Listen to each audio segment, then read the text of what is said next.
Hello everyone, welcome to Stay Updated TNPSC. நம்ம 10th standard new புக்கில் இருக்க volume 1ல் வந்து ஜியாகிரஃபி லெசன்ஸை லைன் பை லைன் பார்த்துட்டு வரோம். இப்போ வந்து நம்ம யூனிட் 4ல் இருக்க பார்ட் 2 பார்க்க போகிறோம். ஆல்ரெடி யூனிட் 1, யூனிட் 2, யூனிட் 3 எல்லாமே வந்து நான் ஆல்ரெடி போஸ்ட் பண்ணிவிட்டேன். பார்க்காதவங்களுக்கு கீழே டிஸ்கிரிப்ஷனில் லிங்க் கொடுக்குறேன், நீங்கள் போய் பாருங்கள். இப்போ நம்ம யூனிட் 4ல் இருக்க பார்ட் 2 வந்து பார்க்க போகிறோம். That is resources and industries. இந்த லெசனை தான் நம்ம பார்க்க போகிறோம். ஓகேங்களா? ஆல்ரெடி பார்ட் 1ல் பார்த்தீங்கன்னா நான் மினரல்ஸ் வந்து கவர் பண்ணிட்டேன். இப்போ பார்ட் 2ல் நம்ம என்ன பார்க்க போகிறோம்னா எனர்ஜி ரிசோர்ஸஸ். ஓகேங்களா? அடுத்து பார்ட் 3ல் என்ன பார்ப்போம்னா இண்டஸ்ட்ரீஸ் வந்து பார்ப்போம். ஓகேங்களா? இப்போ வந்து பார்ட் 2 பற்றி பார்க்கலாம். ஃபர்ஸ்ட் எடுத்துக்கிட்டிங்கன்னா எனர்ஜி ரிசோர்ஸஸ். இதோடைய டெஃபினிஷன் ரொம்ப இம்பார்ட்டன்ட்ங்க. எனர்ஜி ரிசோர்ஸ்னாலே என்னென்னா ஒரு ரிசோர்ஸ் இருக்குது, அதிலிருந்து நம்ம எலக்ட்ரிசிட்டியை வந்து ஜெனரேட் பண்ண முடியும். அதை தான் நம்ம எனர்ஜி ரிசோர்ஸஸ் அப்படின்னு சொல்கிறோம். எலக்ட்ரிசிட்டி ரொம்ப ஏன் இம்பார்ட்டன்ட் சொல்கிறாங்கன்னா it is one of the important key factor for our economic activities and industrial development. அதனால தான் எலக்ட்ரிசிட்டி ரொம்ப இம்பார்ட்டன்ட், அதனால தான் எனர்ஜி ரிசோர்ஸ் ரொம்ப இம்பார்ட்டன்ட் சொல்கிறாங்க. இப்போ எனர்ஜி ரிசோர்ஸஸை பார்த்தீங்கன்னா ரெண்டாக பிரிச்சிருக்காங்க, ரினியூவபிள் அண்ட் நான் ரினியூவபிள். சாரிங்க, இதில் ஒரு சின்ன மிஸ்டேக் இருக்குது. நான் ரினியூவபிளில் தான் coal, petroleum, natural gas and nuclear minerals வரும். ரினியூவபிளில் தான் water, sunlight, wind, biogas and tides வரும். நான் மாற்றி எழுதியிருக்கேன், நீங்கள் தான் கரெக்ட் பண்ணிக்கோங்க. ஓகேங்களா? ஃபர்ஸ்ட் வந்து பார்த்துக்கிட்டிங்கன்னா நான் ரினியூவபிள் எனர்ஜி பற்றி பார்க்கலாம். அதில் வந்து ஃபர்ஸ்ட் நம்ம எடுக்கிற டாபிக் வந்து கோல். ஓகேங்களா? கோலை என்ன சொல்லுவாங்கன்னா it is one of the inflammable organic substances அப்படின்னு சொல்கிறாங்க. இதில் என்ன இருக்கும்னா ஹைட்ரஜனும் கார்பன் மட்டும்தான் இருக்கும். அதனால தான் கம்போஸ்ட் ஆஃப் ஹைட்ரோ கார்பன்ஸ் அப்படின்னு சொல்கிறாங்க. இது எப்படி அவைலபிளாக இருக்கும்னா செடிமெண்ட்ரி ராக்கில் வந்து அவைலபிள், அந்த ஃபார்மில் வந்து நமக்கு அவைலபிளாக இருக்கும். இது வந்து நம்ம கோல் எதுக்கு அதிகமாக தேவைப்படும்னா தெர்மல் பவர் ஸ்டேஷனில் அதிகமாக தேவைப்படும். ஏன்னா அதிலிருந்து நம்ம வந்து எலக்ட்ரிசிட்டி ஜெனரேட் பண்ணுறாங்க. இண்டஸ்ட்ரியல் டெவலப்மெண்ட்டுக்கு one of the valuable one. Like இதை கோலை என்னன்னு சொல்லுவாங்கன்னா பிளாக் கோல்டு அப்படின்னு சொல்லுவாங்க. அந்த அளவுக்கு இது வந்து ரொம்பவே இம்பார்ட்டன்ட். இந்த கோல் எடுத்துக்கிட்டிங்கன்னா பேஸ்ட் அப்போ அந்த கார்பன் கண்டென்ட்டை வச்சு ரெண்டாக பிரிக்கிறாங்க. ஃபஸ்ட்டு பார்த்தீங்கன்னா நாலாக பிரிக்கிறாங்க. அது என்னென்னா ரொம்ப ரிச்சான கார்பன் இருந்துச்சுன்னா அதை வந்து ஆந்த்ரசைட்னு சொல்கிறாங்க. அதில் கிட்டத்தட்ட 80 to 90% கார்பன் இருக்கும். செகண்ட் ஒன் வந்து பிட்டுமினஸ், அதில் 60 to 80% இருக்கும். லிக்னைட்டில் வந்து 40 to 60% கார்பன் இருக்கும். பீட்டில் பார்த்தீங்கன்னா லெஸ் தென் 40% தான் கார்பன் இருக்கும். ரொம்ப இம்பார்ட்டன்ட்ங்க. இதை டைரெக்டாக நமக்கு மேட்சிட் மாதிரி கூட கேட்கலாம். எப்படி கேட்கலான்னா இல்லைன்னா ரொம்ப கார்பன் கண்டென்ட் அதிகமாக இருக்க கோளுடைய நேம் என்ன இப்படி கூட கேட்கலாம். அப்படி கேட்டாங்கன்னா நீங்கள் ஆந்த்ரசைட் இந்த மாதிரி மார்க் பண்ணுற மாதிரி இருக்கும். இருக்கிறதுல minimum amount of carbon content இருக்குன்னா பீட்டுன்றதை மார்க் பண்ணுற மாதிரி இருக்கும். கொஷனை எப்படி வேணால் கேட்கலாம், ஆனால் கண்டென்ட் இதுதான். ஓகேங்களா? அப்புறம் இந்தியா எடுத்துக்கிட்டிங்கன்னா one of the important source of எனர்ஜியாக நமக்கு இருக்கிறது வந்து இந்த கோல் தான். இன்யூமரபிள் யூசஸ்க்கு நிறைய யூஸ் பண்ணிகிட்ருக்கோம். இதை வந்து பார்த்தீங்கன்னா என்னவா கன்வெர்ட் பண்ணுறாங்கன்னா கேஸாகவும், ஆயிலாகவும், எலக்ட்ரிசிட்டியாகவும், தெர்மல் பவர் இது எல்லாத்துக்குமே கன்வெர்ட் பண்ணி இந்த கோலை யூஸ் பண்ணிகிட்ருக்காங்க. It is one of the important raw material. எதுக்குன்னா for the production of chemical, dyes, fertilizer, paints, synthetics and explosives எல்லாத்துலேயுமே வந்து இந்த கோலை வந்து ரா மெட்டீரியலாக யூஸ் பண்ணுறாங்க. ஓகேங்களா? நம்மளுடைய இந்தியன் கோல் பார்த்திங்கன்னா எங்கே வந்து அதிகமாக கிடைக்கும்னா அங்காரா, கோண்ட்வானா லேண்ட் இருக்கு இல்லையா, அதில் கோண்ட்வாரா சீரீஸ் ஆஃப் ராக்கில் வந்து பெனின்சுலர் இந்தியாவில் தான் அதிகமாக வந்து இருக்குதுன்னு சொல்கிறாங்க. 90% ஆஃப் த கோல் ரிசர்வ் வந்து எங்கே அவைலபிளாக இருக்குன்னா ஜார்க்கண்ட், ஒடிசா, வெஸ்ட் பெங்கால் அண்ட் மத்திய பிரதேஷில் அவைலபிளாக இருக்குது. 2% ஆஃப் த இந்தியா கோல் தான் வந்து டெர்ஷரி டைப்பாக இருக்குது. அது எங்கே அவைலபிளாக இருக்குன்னா அசாம் அண்ட் ஜம்மு அண்ட் காஷ்மீர்லேயும் அவைலபிளாக இருக்குது. ஆனால் கோல்னாலே மோஸ்ட்லி நம்ம எங்கே இருக்கோம்னா இந்த ஏரியாவில் தான் இருக்கும். That is Jharkhand, Odisha, west Bengal and மத்திய பிரதேஷில் தான் இருக்கும். இதோடைய ப்ரொடக்ஷன் பற்றி பார்த்தீங்கன்னா ஜார்க்கண்ட் தான் வந்து one of the largest coal producing ஸ்டேட்னு சொல்கிறாங்க.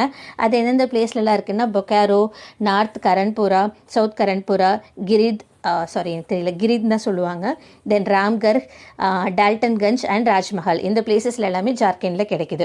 அதுக்கடுத்து ஜார்க்கண்ட்க்கு அடுத்து பார்த்திங்கன்னா அதிகமாக கிடைக்கிற இடம் வந்து ஒடிசா, சத்தீஸ்கர், வெஸ்ட் பெங்கால், மத்திய பிரதேஷ், ஆந்திர பிரதேஷ் அண்ட் மகாராஷ்டிரா இங்கெல்லாம் கிடைக்குது. ஒடிசாவில் பார்த்திங்கன்னா தால்ச்சர் அண்ட் ராணாப்பூர், சத்தீஸ்கர் வந்து கோர்பா அண்ட் சிர்முரி. இந்த பிளேசஸ்லாம் ரொம்ப ஞாபகம் வச்சுக்கணுமால அவசியம் இல்லை, ஜஸ்ட் ஒரு வாட்டி ஒரு ரீட் அவுட் மட்டும் பண்ணிக்கோங்க. ஓகேங்களா? அப்புறம் பார்த்திங்கன்னா மத்திய பிரதேஷில் அதிகமாக கிடைக்கிற இடம் வந்து உமாரியா அண்ட் சிங்ரௌலியில் கிடைக்கும். ஆந்திர பிரதேஷில் அதிகமாக கிடைக்கிற இடம் பார்த்திங்கன்னா Tandur, Singareni, Kothagudem and Ramagundam. I am not sure about the pronunciation. இப்படி தான் படிக்க முடியுது, அது அப்படியே படிச்சிட்டேன். ஓகேங்களா? தென் அடுத்து மகாராஷ்டிராவில் பார்த்தீங்கன்னா வர்தா, பல்லார்பூர், சந்தா அண்டு காம்பட்டி அந்த பிளேஸில் கிடைக்குது. தென் வெஸ்ட் பெங்காலில் வந்து ராணிகஞ்ச், அசன்சோல் அண்டு மொய்ஜியா. ஓகேங்களா? ஓகே. இப்போ வந்து பார்த்தீங்கன்னா, ஒன் ஆஃப் த இப்போ கோல் ரிலேட்டடான ஒரு இம்பார்ட்டண்ட் ஆர்கனைசேஷன் இருக்கும் இல்லையா? அதுதான் வந்து கோல் இந்தியா லிமிடெட், சிஐஎல்னு சொல்லுவாங்க. இது வந்து இந்தியன் ஸ்டேட்டோட கண்ட்ரோலில் இருக்க கோல் மைனிங் கம்பெனின்னு சொல்கிறாங்க. இதோட ஹெட் குவார்ட்டர் பார்த்தீங்கன்னா வெஸ்ட் பெங்காலில் இருக்க கொல்கட்டாவில் தான் இருக்குது. இதோட ஃபீல்ட் ஆஃபீஸ்லாம் பார்த்தீங்கன்னா எங்கெங்கெல்லாம் அதிகமாக கோல் கிடைக்குதோ அந்தந்த ஏரியாஸ்லாம் இருக்குது. Have a look on it. ஓகேங்களா? இப்போ வந்து பார்த்தீங்கன்னா கோல் இந்தியா லிமிடெட் வந்து one of the largest coal producing company in the world அப்படின்னு சொல்லுவாங்க. இப்படி கூட கொஸ்டின்ஸ் கேட்கலாம். ஓகேங்களா? நம்ம இந்தியாவில் பார்த்தீங்கன்னா அதிகமாக லிக்னைட் கிடைக்கணும் இல்லையா? அந்த லிக்னைட் என்ன சொல்லுவாங்க, கார்பன் கண்டென்ட் கம்மியாக இருக்கனால இதை ப்ரௌன் கோல்னு சொல்லுவாங்க. இது எங்கே அதிகமாக டெபாசிட் ஆயிருக்குன்னா பெனின்சுலர் இந்தியாவில் இருக்க சவுத் அண்ட் வெஸ்டர்ன் பார்ட்ஸில் தான் இருக்குது. எஸ்பெஷலி பார்த்தீங்கன்னா லிக்னைட்னாலே தெரியும், நம்ம ஊரில் கூட இருக்கு இல்லையா, நெய்வேலி லிக்னைட் இருக்குது இல்லைங்களா? அந்த மாதிரி தமிழ்நாடு, பாண்டி அண்ட் கேரளாவில் தான் அதிகமாக கிடைக்குது அப்படின்னு சொல்லியிருக்காங்க.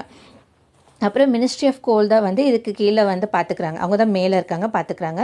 They will determine the policies and strategies for the exploration and development of coal reserve. ஓகேங்களா? ஓகே. தென் பப்ளிக் செக்டார் அண்டர்டேக்கிங்ஸ் வந்து என்னென்னலாம் இருக்குது கோல் ரிலேட்டடாக அப்படின்னு பார்த்தீங்கன்னா, கோல் இந்தியா லிமிடெட் இருக்குது, என்எல்சி இருக்குது இல்லையா, நம்ம நெய்வேலியோடது என்எல்சி இந்தியா லிமிடெட் இருக்குது, சிங்காரேணி கோலரிஸ் கம்பெனி லிமிடெட் இருக்குது, எஸ்சிசிஎல். இப்படி கூட கேட்கலாம். இந்த மாதிரி நாளை கொடுத்துட்டு இதில் எது ஆட் ஒன் அவுட் மாதிரி கூட கேட்கலாம்.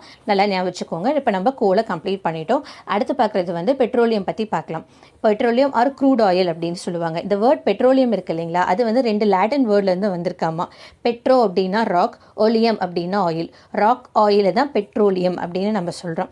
இந்த ஆயில் வந்து எப்படி எடுக்கிறாங்கன்னா இடத்துல இருக்க ராக் வழியாக தான் எடுக்கிறாங்க. அதனால தான் இது மினரல் ஆயில்னு சொல்லுவாங்க, ராக் ஆயில்னு சொல்லுவாங்க, பெட்ரோலியம்னு சொல்லுவாங்க. ஓகேங்களா? It is one of the inflammable liquid. ஓகேங்களா? அப்படின்னா ஈஸியாக பற்றக்கூடியது. இதுலேயும் பார்த்தீங்கன்னா ஹைட்ரோ கார்பன்ஸ் தான் இருக்குது. நியர்லி 90 to 95% வந்து ஹைட்ரோ கார்பன் தான் இருக்குது அந்த பெட்ரோலியமில். மீதி இருக்கிறது ரிமைனிங் என்ன இருக்கும்னா ஆக்சிஜன் இருக்கும், நைட்ரஜன் இருக்கும், சல்ஃபர் இருக்கும், some traces of organo metallic compounds கூட இருக்கும். ஓகேங்களா? அப்புறம் it is one of the important source of power. ஏன்னா நமக்கு தெரியும் பெட்ரோல் தான் அதிகமாக வண்டியிலலாம் யூஸ் பண்ணுவாங்க இல்லையா? பவர் அண்ட் ஃபியூவலாக இருக்குது for the automobile, aeroplanes, ships and லோகோமோட்டிவ்ஸ்க்கு. அப்புறம் இதோடைய பை ப்ராடக்ட்ஸ் பார்த்துக்கிட்டிங்கன்னா லூப்ரிகன்ஸ், கெரோசின் எடுக்கிறாங்க, வேஸ்லின் எடுக்கிறாங்க, அப்புறம் வந்து தார் எடுக்கிறாங்க, சோப் எடுக்கிறாங்க, டெரிலின் எடுக்கிறாங்க, வேக்ஸ் எடுக்கிறாங்க. இதெல்லாம் பெட்ரோலியம்லேருந்து வர இம்பார்ட்டன்ட் பை ப்ராடக்ட்ஸ். ஓகேங்களா?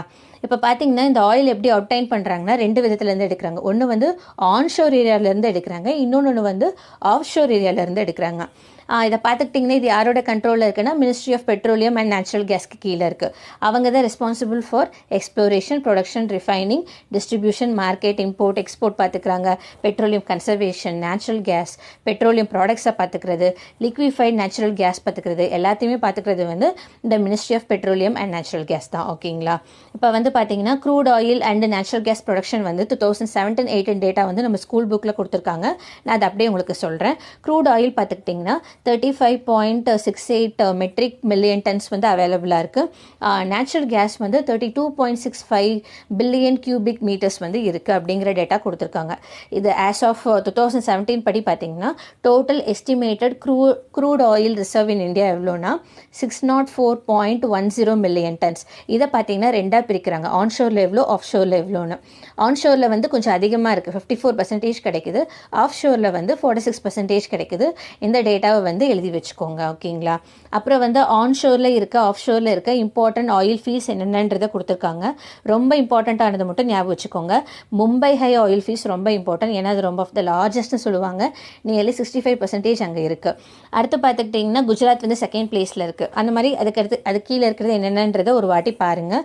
பிகாஸ் நம்ம சொல்லி டைம் வேஸ்ட் பண்ண வேணாம். வீடியோவை பாஸ் பண்ணிவிட்டு இதை பார்த்து அப்படியே நோட்ஸ் எடுத்துக்கோங்க. அதே மாதிரி ஈஸ்டர்ன் கோஸ்ட்டில் இருக்குது.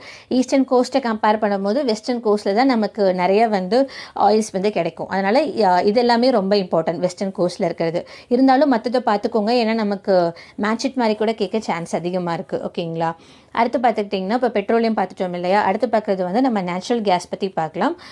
நேச்சுரல் கேஸ் பற்றி சொல்லணும்னா இது வந்து யூஸ்வலி இது எதோட அக்கம்பனி ஆகியிருக்கும்னா பெட்ரோலியம் அக்குமுலேஷனோட சேர்ந்து வரது தான் சொல்லுவாங்க. இது வந்து ஒன் ஆஃப் த நேச்சுரல் கேஸ்னாலே பேர் என்ன, naturally occurring hydrocarbon gas mixture அப்படின்னு தான் சொல்லுவாங்க. இந்த நேச்சுரல் கேஸில் பார்த்தீங்கன்னா என்னென்ன விஷயம் இருக்குன்னா மீத்தேன் வந்து அதிகமாக இருக்குங்க. அதுவும் இல்லாமல் சில ஹையர் அல்கெயின்ஸும் இருக்குது. Some amount of carbon dioxide and nitrogen hydrogen sulphides எல்லாமும் அவைலபிளாக இருக்குன்னு சொல்லியிருக்காங்க. இது எப்படி ஃபார்ம் ஆகுது நேச்சுரல் கேஸ் அப்படின்னு பார்த்துக்கிட்டிங்கன்னா, இந்த டீகம்போஸ்டு பிளான்ட்ஸ் அண்ட் அனிமல்ஸ் இருக்கு இல்லையா, அந்த லேயர் அது எல்லாமே ஹை ஹீட் அண்ட் ப்ரெஷருக்கு கீழே எக்ஸ்போஸ் ஆகும்போது, ஆயிரக்கணக்கான வருஷமாக எக்ஸ்போஸ் ஆகும்போது இந்த நேச்சுரல் கேஸ் வந்து ஃபார்ம் ஆகுது அப்படின்னு சொல்கிறாங்க. இதோடைய யூஸ் என்ன எடுத்துக்கிட்டிங்கன்னா, இது தெரியும், இது வந்து one of the source of எனர்ஜியாக இருக்குது for heating, cooking, electricity generation, fuel for வெஹிக்கல்ஸாகவும் யூஸ் பண்ணுறாங்க, கெமிக்கல் ஃபீட் ஸ்டாக்குக்கு யூஸ் பண்ணுறாங்க. அப்புறம் பார்த்துக்கிட்டிங்கன்னா பிளாஸ்டிக்கும் ஆர்கானோ கெமிக்கல் மெட்டீரியல்ஸ் எல்லாம் ப்ரொடியூஸ் பண்ணுற மேனுஃபேக்சரிங் பிளான்ட்லேயும் இந்த நேச்சுரல் கேஸ் வந்து ரொம்ப யூஸ்ஃபுல்லாக இருக்குது அப்படிங்கிறத கொடுத்துருக்காங்க. இப்போ நேச்சுரல் கேஸ்னாலே அது ரிலேட்டடாக இருக்க ஒரு இம்பார்ட்டன்ட் ஆர்கனைசேஷன் வந்து கெயில் இந்தியா லிமிடெட் சொல்லுவாங்க. GAIL is nothing but the gas authority of India limited. இப்போ பார்த்துக்கிட்டிங்கன்னா கெயில் வந்து one of the largest state owned natural gas processing and டிஸ்ட்ரிபியூஷனாக பார்த்துக்கிறவங்க. இதோட ஹெட் குவார்ட்டர் பார்த்துக்கிட்டிங்கன்னா நியூ டெல்லியில் இருக்குது. இதோடைய பிஸ்னஸ் செக்மெண்ட் பார்த்துக்கிட்டிங்கன்னா நேச்சுரல் கேஸ் மட்டும் இல்லாமல் liquid hydrocarbon, LPG transmission, petrochemical, city gas distribution, exploration and production இது எல்லாத்தையுமே பார்த்துக்கிறாங்க. அப்புறம் பார்த்தீங்கன்னா இந்த கெயிலோடைய one of the telecom and டெலிமெண்ட்ரி service arm of GAIL வந்து எதுனா கெயில் டெல்னு சொல்லுவாங்க. இதுவும் ரொம்ப இம்பார்ட்டன்ட்ங்க. கெயிலுக்கு கீழே தான் வருது. அதோடைய டெலிகாம் அண்ட் டெலிமெண்ட்ரி சர்வீஸ் ஆர்ம் அதுதான். ஓகேங்களா, இதுவும் ஒன் ஆஃப் த செக்மெண்ட் இருக்குன்றதை சும்மா தெரிஞ்சு வச்சுக்கோங்க. ஓகேங்களா, அப்புறம் இந்தியாவில் பார்த்தீங்கன்னா large proportion of tertiary rock இருக்குது அண்ட் அலுவியல் டெபாசிட்ஸ் இருக்குது. இது வந்து ரொம்ப இம்பார்ட்டன்ட் பாயிண்ட்டு. இந்த டெர்ஷரி ராக்லேருந்து பார்த்தீங்கன்னா இருக்க செடிமெண்ட்ரி ராக் தான் வந்து ஷாலோ சீஸ்க்கு கீழே இருக்கும்போது நமக்கு வந்து ஆயில் கேஸ் நேச்சுரல் கேஸோடைய டெபாசிட் அதிகமாக பிடிச்சி வச்சுக்கிறதுக்கான ஒரு முக்கியமான காரணமாக இருக்குன்னு சொல்கிறாங்க. இதில் என்ன புரிஞ்சுக்கணுன்னா, இந்தியாவில் வந்து நிறைய டெர்ஷரி ராக் இருக்குது இல்லையா, தட் இஸ் செடிமெண்ட்ரி ராக் இருக்கிறனால தான் நமக்கு நிறைய ஆயில் அண்ட் நேச்சுரல் கேஸ் கிடைக்குது அப்படிங்கிறது இதில் நீங்கள் புரிஞ்சுக்கிறீங்க. ஓகே, இதன் அடுத்து பார்த்துக்கிட்டிங்கன்னா high concentration of natural gas வந்து எங்கே இருக்குன்னா, நம்ம முன்னாடியே பார்த்தோம் இல்லையா, Bombay high and Bassein oil ஃபீல்ட்ஸில் இருக்குது. அது தெரிஞ்சுக்கோங்க. அப்புறம் குஜராத்தில் என்னென்ன பிளேஸ்னா ஜகாட்டியா அண்டு கோஹா, அசாமில் வந்து நஹோர்கட்டியா அண்டு மோரான், தென் அடுத்து தமிழ்நாடுல பார்த்துக்கிட்டிங்கன்னா நெய்பல்டூர், I am not sure about the pronunciation, and மங்மடம் அப்படிங்கிற பிளேஸில் வந்து தஞ்சாவூர் டிஸ்ட்ரிக்டில் கிடைக்குது அப்படின்றது கொடுத்துருக்காங்க. இதை ஒரு தடவை செக் பண்ணிக்கோங்க, எனக்கு கரெக்டாக தெரியல இது எப்படி ப்ரொனவுன்ஸ் பண்ணணும்னு. தென் திருப்பூரில் பார்த்துக்கிட்டிங்கன்னா பரனூரா அண்ட் ஆர்த்தானூர் அப்படிங்கிற ரேஞ்சஸில் கிடைக்குது. தென் ராஜஸ்தானில் வந்து பார்னர் அண்டு சரஸ்வாலா அப்படிங்கிற பிளேஸில் கிடைக்குது ராஜஸ்தானில். தென் அடுத்து பார்த்துக்கிட்டிங்கன்னா அருணாச்சல் பிரதேஷில் வந்து மியாவ்பங் அண்ட் லாப்டங் ஏரியாவில் கிடைக்குது. பஞ்சாபில் வந்து ஃபிரோஸ்பூர் டிஸ்ட்ரிக்டில் கிடைக்குது. ஜம்மு அண்ட் காஷ்மீரில் மௌசர் அண்ட் மரத்பூர் ஏரியாவில் கிடைக்குது. தென் வெஸ்ட் பெங்காலில் வந்து மெதினிபூர் அப்படிங்கிற ஏரியாவில் கிடைக்குது. ஓகேங்களா, அடுத்து பார்த்துக்கிட்டிங்கன்னா கெயில் பற்றி சொல்லணும்னா it is one of the பயனர் ஒர்க் பண்ணுது. இதுலன்னா நேச்சுரல் கேஸ் எக்ஸ்ப்ளோரேஷனில் இந்த discovery of the natural gas வந்து பார்த்திங்கன்னா நிறைய பிரச்சனையும் கொண்டுட்டு வந்தது. ரேபிட் ஸ்ட்ரைக்ஸ் வந்து 1985 அந்த டைம்லேயே வந்திருக்குன்னு சொல்கிறாங்க. எஸ்பெஷலி எங்கெங்கெல்லாம் இந்த மாதிரி பிரச்சனை வந்துச்சுன்னா காவேரியோட ஆஃப்ஷோரில் வந்திருக்கு. அடுத்து பார்த்திங்கன்னா நந்தா இன் கேம்பி பேசினில் வந்து வந்திருக்கு. இந்த மாதிரி பிளேஸ்லலாம் பிரச்சனை வந்திருக்கு அப்படின்னு சொல்லியிருக்காங்க. தென் ராஜஸ்தானில் வந்து பார்த்துக்கிட்டிங்கன்னா தரோட்டின் ஜெய்சல்மர் பேசினில் வந்து பிரச்சனை வந்திருக்கு அப்படின்னு சொல்கிறாங்க.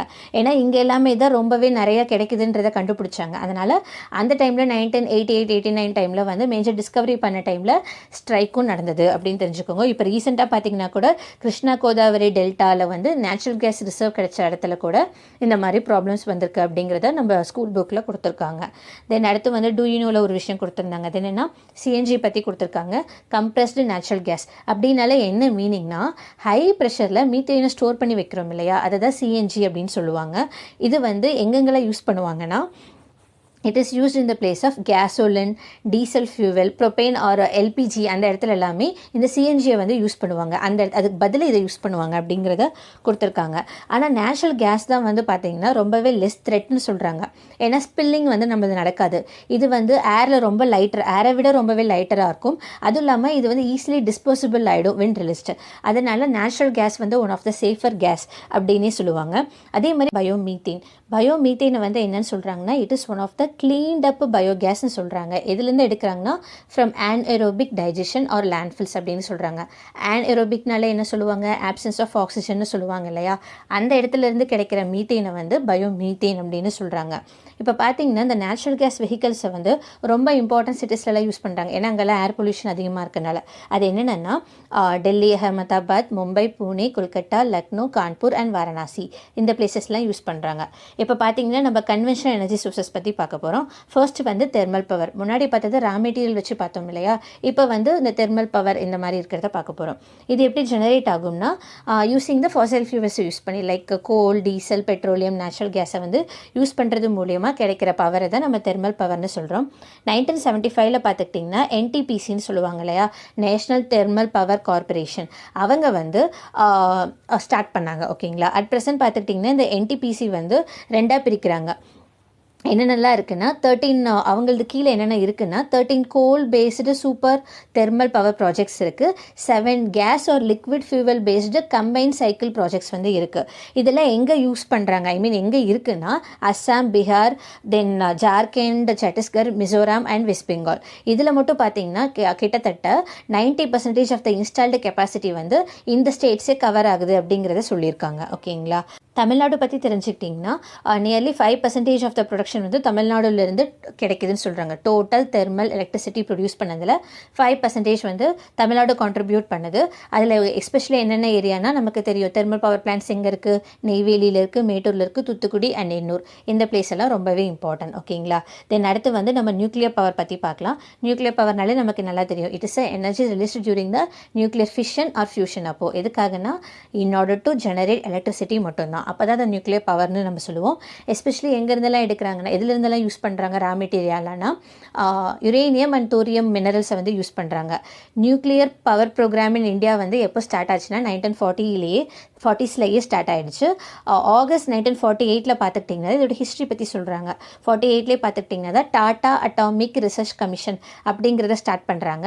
அப்புறம் பார்த்தீங்கன்னா 1969 ஃபர்ஸ்ட் நியூக்ளியர் பவர் ஸ்டேஷன் வந்து நம்ம இந்தியாவில் வருது. அது எங்கன்னா தாராப்பூர் அப்படிங்கிற பிளேஸில் நியர் மும்பை பக்கத்தில்.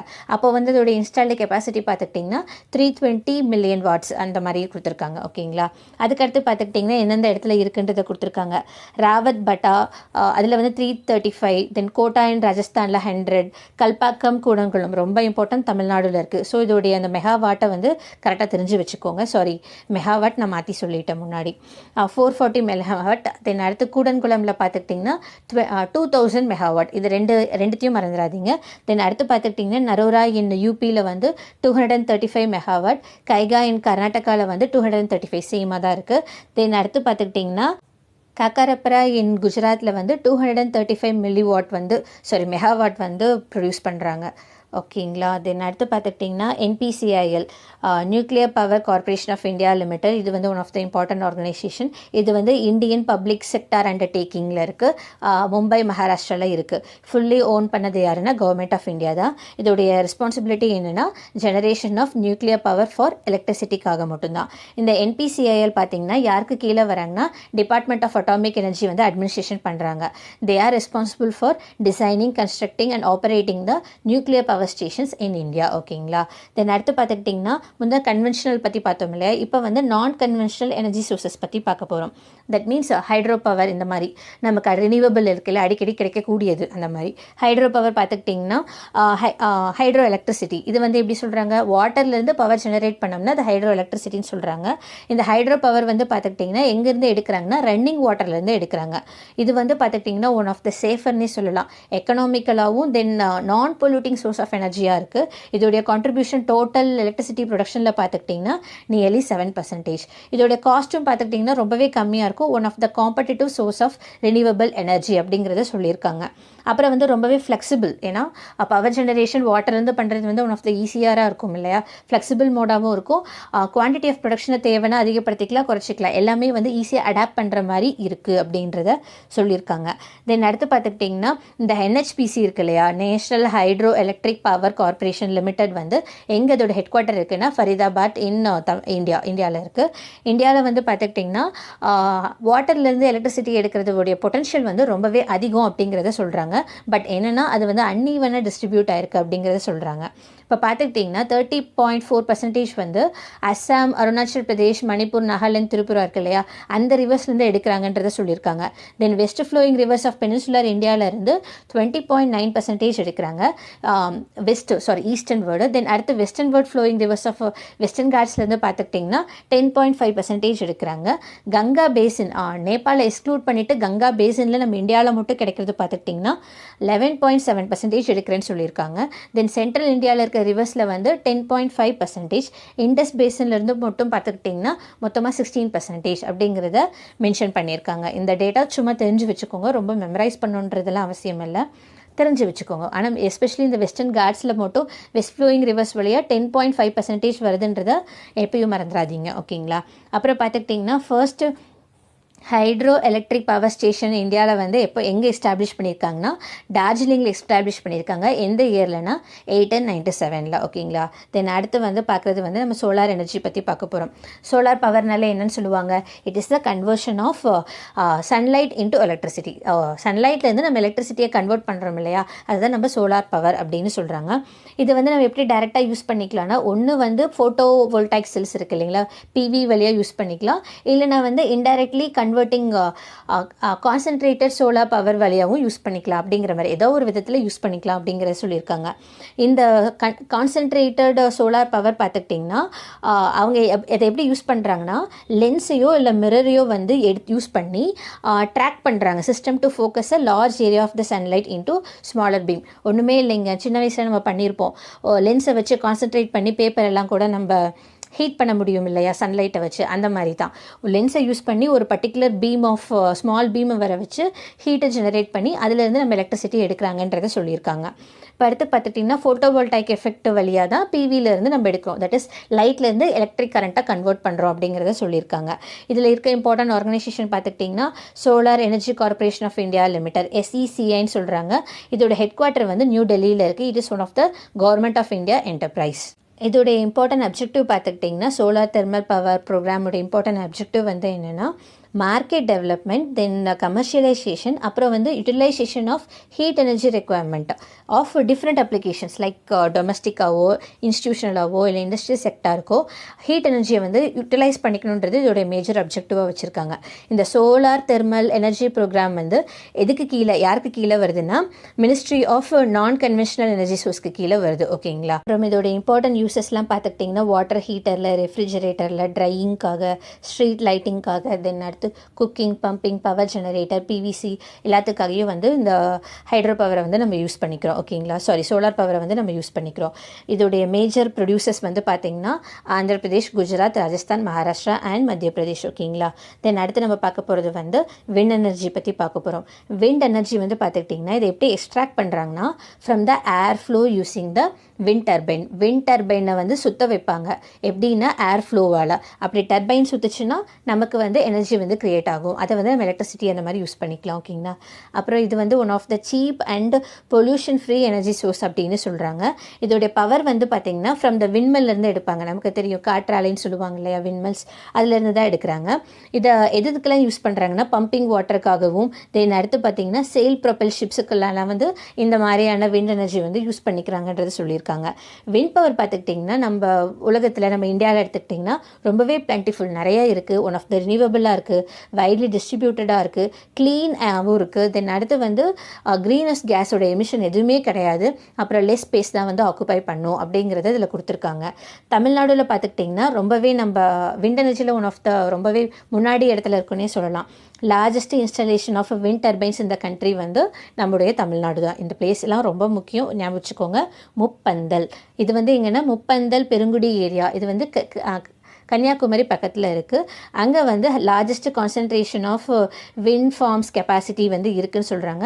சிங்கிள் லொக்கேஷன் இந்த வேர்ல்டு, உலகத்திலேயே அதிகமான கான்சன்ட்ரேஷன் ஆஃப் விண்ட் ஃபார்ம் இருக்கிற சிங்கிள் லொக்கேஷன் வந்து இந்த முப்பந்தல் பெருங்குடி ஏரியா தான் அப்படிங்கிறத சொல்லியிருக்காங்க. ஓகேங்களா. தென் அடுத்து பார்த்துக்கிட்டிங்கன்னா விண்ட் பவர் டெவலப்மெண்ட் வந்து எப்போ ஸ்டார்ட் பண்ணோம்னா 1986 ஸ்டார்ட் பண்ணிட்டாங்க இந்தியாவில். ஃபர்ஸ்ட்டு விண்ட் ஃபார்ம்ஸ் வந்து எங்கே கொண்டுட்டு வந்தாங்கன்னா கோஸ்டல் ஏரியாஸ் ஆஃப் குஜராத்தில் தான் கொண்டுட்டு வந்தாங்க. ஓகேங்களா, ஒக்கா அப்படிங்கிற பிளேஸில். தென் அடுத்து வந்து எங்கே இருக்குன்னா மகாராஷ்டிராவில் ரத்னகிரி, தென் தமிழ்நாடுல தூத்துக்குடி. இங்கே பார்த்துக்கிட்டிங்கன்னா விண்ட் டர்பைனுடைய இந்த கெப்பாசிட்டி பார்த்துக்கிட்டிங்கன்னா 55 கிலோவாட் அப்படிங்கிறத கொடுத்துருந்துருக்காங்க அந்த டைமில் ஸ்டார்டிங்கில் வரும்போது. அப்புறம் போக போக பார்த்துக்கிட்டிங்கன்னா வருஷ கணக்காக போக போக இதோட கெப்பாசிட்டி வந்து இன்க்ரீஸ் ஆகிட்டே போச்சு. இந்தியாவில் வந்து பார்த்துக்கிட்டிங்கன்னா 4th largest installed wind power capacity இந்த வேர்ல்ட் அப்படிங்கிற பொசிஷனில் நம்ம இப்போ இருக்கோம். இது ரிலேட்டடாக இருக்கான இன்ஸ்டியூட் வந்து பார்த்துக்கிட்டிங்கன்னா national institute of wind energy. இது வந்து சென்னையில் தான் எஸ்டாப்ளிஷ் பண்ணியிருக்காங்க 1998. அப்போ நல்லா ஞாபகம் வச்சுக்கணும், ஏன்னா தமிழ்நாடு ரிலேட்டடாக இருக்குது. It is one of the autonomous institution. இது வந்து எதுக்கு கீழே வருதுன்னா ministry of new and renewable எனர்ஜிக்கு கீழே வருது. இதோடைய மேஜர் ஆக்டிவிட்டீஸே என்னென்னா ரிசோர்ஸ் அசஸ்மெண்ட், எங்கே எவ்வளோ தூரம் இருக்குன்றதை அசஸ் பண்ணுவாங்க. தென் டெஸ்டிங் பண்ணி சர்டிஃபிகேஷன் கொடுப்பாங்க. ஓகேங்களா, இது தான். தென் அடுத்து பார்க்க போகிறது வந்து நம்ம பயோமாஸ் பற்றி பார்க்கலாம். இது வந்து எப்படி அப்டைன் பண்ணுறாங்கன்னா biodegradable material like animal dung, kitchen waste, water hyacinth, agricultural residues and city waste, இது வழியாக கிடைக்கிறது தான் வந்து இந்த பயோமாஸ் எனர்ஜி அப்படிங்கிறத சொல்லியிருக்காங்க. It is one of the clean and cheap source of energy அப்படின்னு சொல்கிறாங்க. இந்தியாவோட பொட்டன்ஷியல் பார்த்துக்கிட்டிங்கன்னா 18 gigawatt ஆஃப் பயோமாஸ் எனர்ஜி வந்து நம்ம ப்ரொடியூஸ் பண்ணுறோம். கரண்ட்லி பார்த்துக்கிட்டிங்கன்னா 32% of the total primary energy use பண்ணுறது இந்தியாவில் வந்து பார்த்திங்கன்னா பயோமேஸ் இருந்தால். ஓகேங்களா, இது வந்து டொமஸ்டிக் பர்பஸ்க்காக யூஸ் பண்ணிக்கிறோம். தென் அடுத்து வந்து நம்ம டைடல் அண்ட் வேவ் எனர்ஜி பற்றி பார்க்கலாம். ஓஷன் எனர்ஜி பார்த்திங்கன்னா 2 மெயின் சோர்ஸஸ்லேருந்து கிடைக்குது. ஒன்று வந்து ஓஷனுடைய டைட்ஸ் வழியாகவும், இன்னொன்று வந்து ஓஷனுடைய வேவ்ஸ் வழியாகவும். இந்தியாவுடைய கெப்பாசிட்டி வந்து கிட்டத்தட்ட பார்த்திங்கன்னா 8,000 to 9,000 megawatt of tidal energy potential வந்து இந்தியாவில் இருக்குது. எஸ்பெஷலி பார்த்திங்கன்னா கல்ஃப் ஆஃப் கேம்பே இருக்குது இல்லைங்களா, அங்கே தான். அதுதான் one of the best suited பிளேஸ்னு சொல்கிறாங்க. Nearly 7,000 megawatt potential of tidal energy வந்து அங்கே ப்ரொடியூஸ் பண்ணுறாங்க. தென் கல்ஃப் ஆஃப் கேம்பேக்கு அடுத்து அதோட ஃபாலோ பண்ணி வரது நெக்ஸ்ட் எதுன்னா கல்ஃப் ஆஃப் கட்ச், அதுக்கடுத்து வந்து சுந்தர்பன். கல்ஃப் ஆஃப் கட்சில் பார்த்துக்கிட்டிங்கன்னா 1000 மெகாவாட், சுந்தர்பனில் வந்து 100 மெகாவாட். அட் ப்ரெசென்ட்டில் பார்த்துக்கிட்டிங்கன்னா 900 மெகாவாட் டைடல் பவர் பிளான்ட் வந்து ப்ரொப்போஸ் பண்ணியிருக்காங்க. எங்கன்னா கல்ஃப் ஆஃப் கட்சில் வந்து செட்டப் பண்ணலாம் அப்படிங்கிற ஒரு ஐடியா இருக்குது. தென் வேவ் எனர்ஜி பொட்டன்ஷியல் இந்தியாவில் எவ்வளோ இருக்குன்னா 40,000 மெகாவாட் வந்து இருக்குது. அப்புறம் வேவ் எனர்ஜி பவர் பிளான்ட் வந்து கிட்டத்தட்ட 50 கிலோவாட் வந்து இன்ஸ்டால் பண்ணியிருக்காங்க. எங்கன்னா திருவனந்தபுரத்தில் இருக்க விலிஞ்சியம் அப்படிங்கிற இடத்துல. ஓகேங்களா, தென் இன்னொன்று எங்கே இருக்குன்னா அந்தமான் அண்ட் நிக்கோபார் ஐலாண்ட்ஸ் கிட்டே இருக்குது. ஓகேங்களா, அவ்வளோதாங்க. நம்ம வந்து பார்ட் 2 ஆஃப் யூனிட் 4 வந்து கம்ப்ளீட் பண்ணிட்டோம். இந்த வீடியோவை உங்கள் ஃப்ரெண்ட்ஸ் கூட ஷேர் பண்ணுங்கள். ஏதாவது டவுட் இருந்தால் கீழே கமெண்ட்டில் கேளுங்க. இந்த வீடியோக்கு ஒரு லைக் பண்ணுங்கள். மறக்காமல் நம்ம சேனலை சப்ஸ்கிரைப் பண்ணுங்கள். ஓகேங்களா, thank you all.